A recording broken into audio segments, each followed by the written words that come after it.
है everyone, welcome to Maya Shares. आज के वीडियो में हम लोग बात करेंगे एलआईसी के बारे में। चूँकि इससे पहले हम लोग एलआईसी पे अपना डिस्कशन शुरू करें।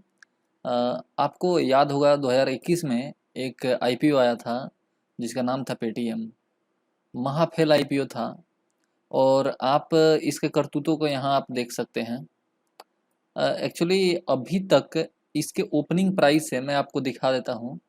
ये ओपनिंग प्राइस है इसकी, और यहाँ से अभी तक ये स्टॉक 70% के आसपास फॉल हो चुका है। और अगर हम इसके अपर बैंड जो इस प्राइस पे इसका आईपीओ आया था उस पे बात करें तो लगभग 80% की गिरावट इसमें है। बट क्या इतना अधिक गिरावट एलआईसी में संभव है, इस बात पे भी हमारा डिस्कशन रहेगा। और आप ये एलआईसी का चार्ट भी देख सकते हैं। एलआईसी में भी एक रेगुलर गिरावट देखने को मिल रही है। और आज फर्स्ट डे है। आज जो है वो फर्स्ट डे है जब एलआईसी ने एक ग्रीन कैंडल बनाया हुआ है।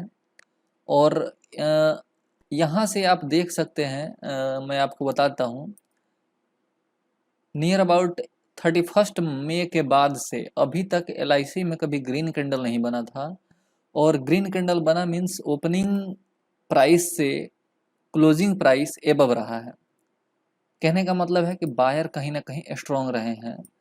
आपको मैं इसका 1 आवर टाइम फ्रेम पे एक बार चार्ट दिखा देता हूं। आप देखेंगे 1 आवर टाइम फ्रेम पे एक बाइंग आई हुई है और ये एक हाई प्राइस को 683 को टच किया था, बट वहां पे प्राइस सस्टेन नहीं कर पाया है और उसी आवर में सेलिंग आई हुई है। बट अगेन यहाँ पे जो ये कैंडल्स वगैरह बनी हुई हैं, ये जो कैंडल्स बने हुए हैं बहुत स्ट्रॉन्ग कैंडल हैं। और एलआईसी का प्राइस यहाँ से अप साइड जाने का प्रोबेबिलिटी बना रहा है। अगर आप ऑलरेडी निवेशित हैं, इसमें इन्वेस्ट किए हुए हैं, तो डोंट वरी, क्योंकि मैं आपको बताऊंगा कि क्यों एलआईसी जो है वो 70% या 50% प्राइस इसका फॉल नहीं हो सकता है किसी भी हालात में। इसको लेकर एक न्यूज़ भी आई हुई है जिसमें बहुत सारे एनालिस्ट जो हैं उन्होंने अपना तर्क दिया है कि क्यों एलआईसी मतलब एक अच्छी कंपनी साबित हो सकती है। तो चलिए वीडियो को शुरू करते हैं और एनालाइज करते हैं एलआईसी को। तो फ्रेंड्स, ये माया शेयर्स की वेबसाइट है। आप यहाँ पे आ करके एलआईसी के बारे में हमारे रिपोर्ट को पढ़ सकते हैं। इसके लिए आपको करना कुछ नहीं है, just go to the Google and search Maya Shares. जब आप माया शेयर्स लिख कर सर्च करेंगे तो आपको गूगल में कुछ सर्च रिजल्ट आएंगे जिसमें से सेकंड नंबर पे ये वेबसाइट का नाम आएगा माया शेयर्स। यहाँ पे आप क्लिक करेंगे तो आपको सबसे ऊपर ही अभी जस्ट आर्टिकल पब्लिश हुआ है, आप सबसे ऊपर एलआईसी शेयर प्राइस टारगेट करके एक आर्टिकल देख सकते हैं। यहाँ पे आपको इस आर्टिकल में पूरी रिपोर्ट दी हुई है। मैं इसमें से कुछ हिस्से को कवर करके आपको एक्सप्लेन करने की कोशिश करूँगा।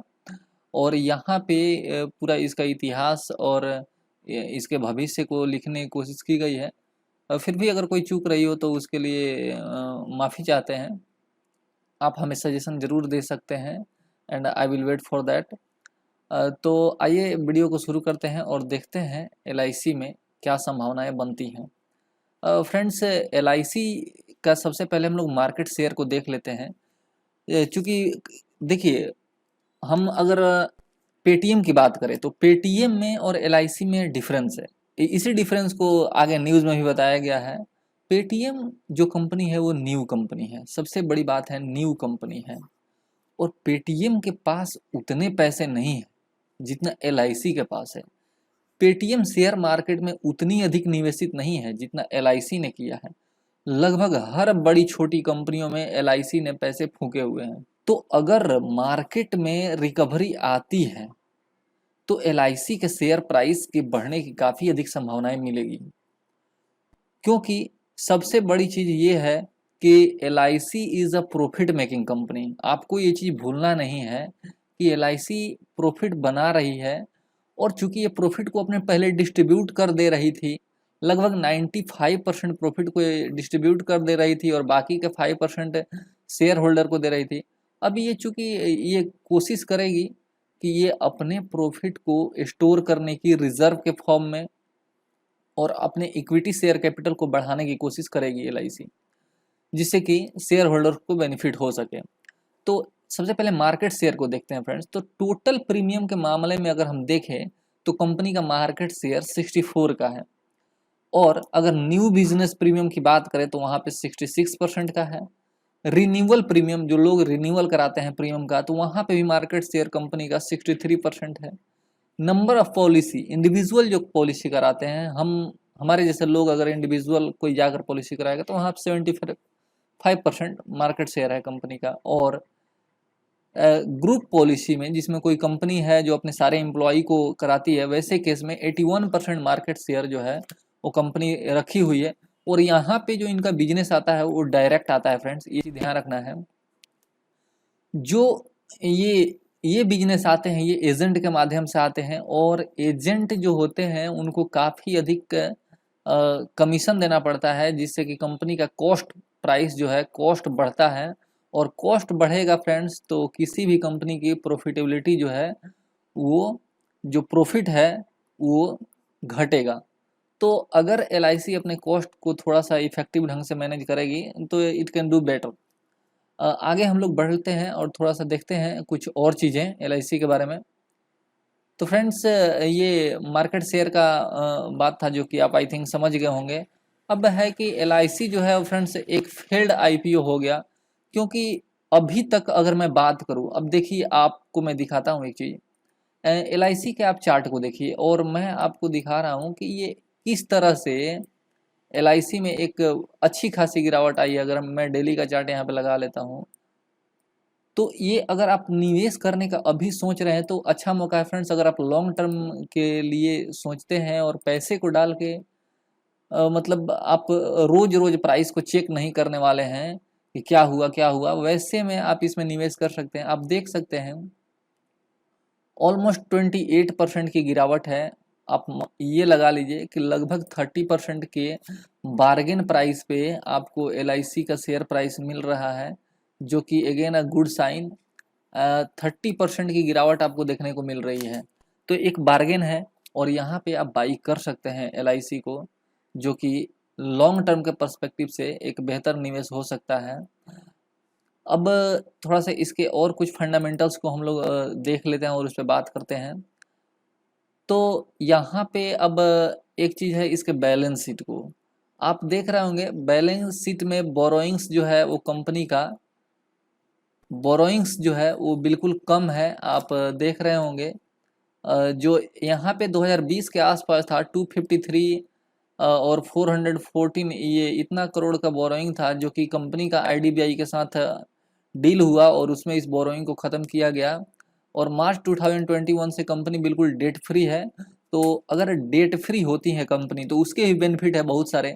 जैसे मान लेते हैं कि कंपनी ने आप सपोज कीजिए कि आप लोन ले रखे हैं किसी भी बैंक से, आप पे 5 लाख का लोन है, मान लेते हैं एक चीज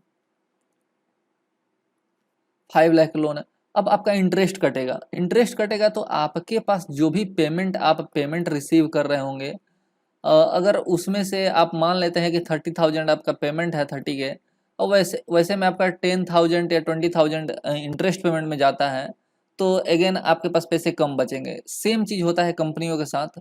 कंपनियां अर्न करती हैं, अगर अर्न करने के बाद उन्हें इंटरेस्ट पेमेंट करना होता है, जो कि एक बर्डन होता है प्रॉफिटेबिलिटी पे, क्योंकि जो भी रिवेन्यू जनरेट होता है इंटरेस्ट उसमें से घटा लिया जाता है, और इंटरेस्ट का पेमेंट बैंक को कर दिया जाएगा, तो कंपनी के पास प्रॉफिट जो होगा वो घटेगा। तो अगर किसी कंपनी के पास इंटरेस्ट देने का नहीं है, कहने का मतलब उसके पास डेट नहीं है, बोरोइंग नहीं है, तो इंटरेस्ट नहीं चुकाना है, वैसे में जो बचेगा वो शेयर होल्डर का होगा। तो ये एक अगेन गुड साइन है। यहाँ पे बैलेंस शीट इसका काफ़ी स्ट्रॉन्ग दिख रहा है, और कंपनी के पास पैसे तो अथाह हैं, इसके बारे में आपको सोचना नहीं है। तो अब यहाँ पे अगर ये रिजर्व इकट्ठे करती है, जैसा कि आप देख रहे हैं पहले कंपनी के पास रिजर्व नहीं हुआ करता था, और अब जो है वो कंपनी जो है वो रिजर्व के रूप में पैसे अपने पास इकट्ठे कर रही हैं। तो I think it's a good sign for the investor, जो कि शेयर होल्डर के पर्सपेक्टिव से किया जा रहा है। और आप इसमें इस रिपोर्ट को आप पढ़ सकते हैं, बहुत ही शानदार तरीके से लिखा गया है और इसमें कुछ स्ट्रेंथ और वीकनेस की भी बात की गई है कंपनी की। अगर मैं इसका प्रॉफिट एंड लॉस स्टेटमेंट की बात कर लूँ, आपको दिखा दूँ एक बार, तो यहाँ पे ये आप देख सकते हैं। मैं इसके लिए आपको लाइफ इंश्योरेंस का यहाँ पे स्क्रीनर की वेबसाइट पे दिखाता हूँ, क्योंकि वहाँ पे वो स्टैंड अलोन है।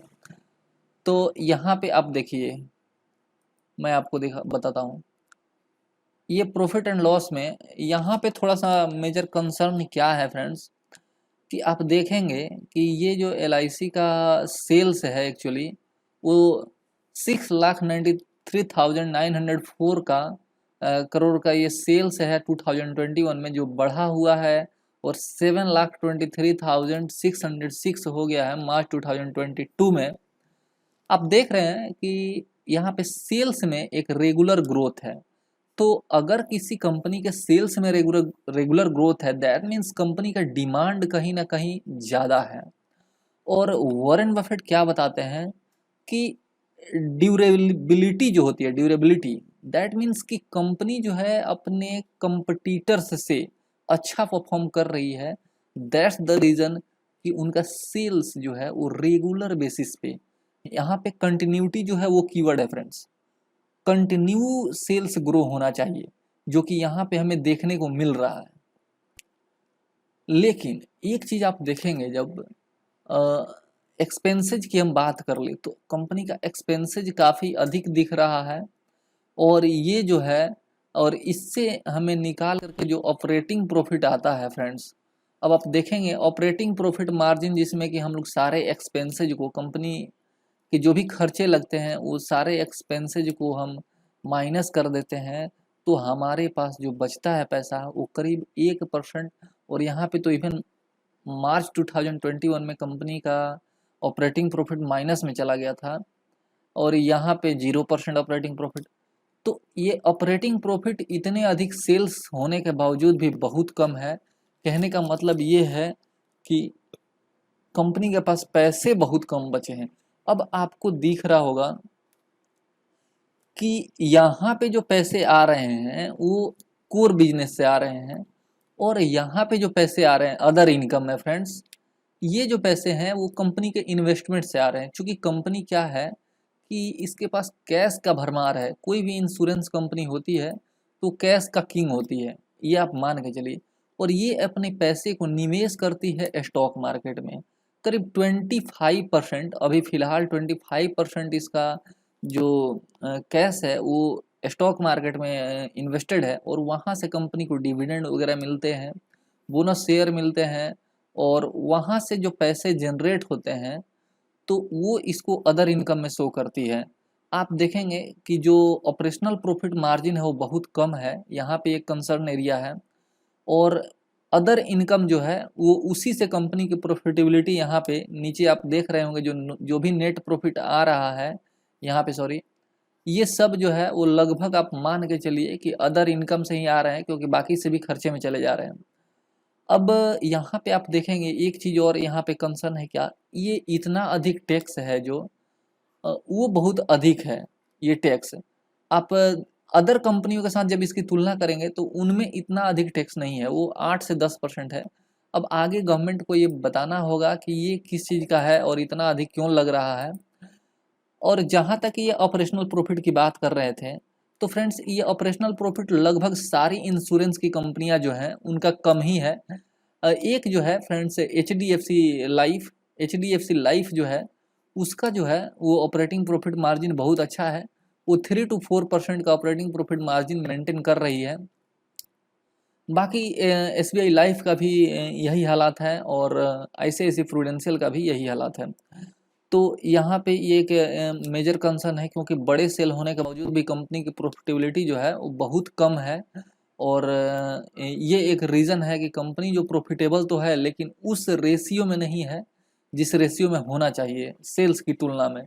क्योंकि इतना प्रॉफिट जो है अदर प्राइवेट कंपनियां जो है वो बहुत कम सेल पे, करीब इससे मैं आपको यहाँ पे एक चीज़ लिखा हुआ है, आप इसमें आके पढ़ सकते हैं कि काफ़ी मतलब एक 10-11 गुना जो है वो सेल्स ज़्यादा है एलआईसी का, फिर भी उसके प्रॉफिट जो है वो प्राइवेट प्लेयर के मुकाबले 3 गुना ही ज़्यादा होता है।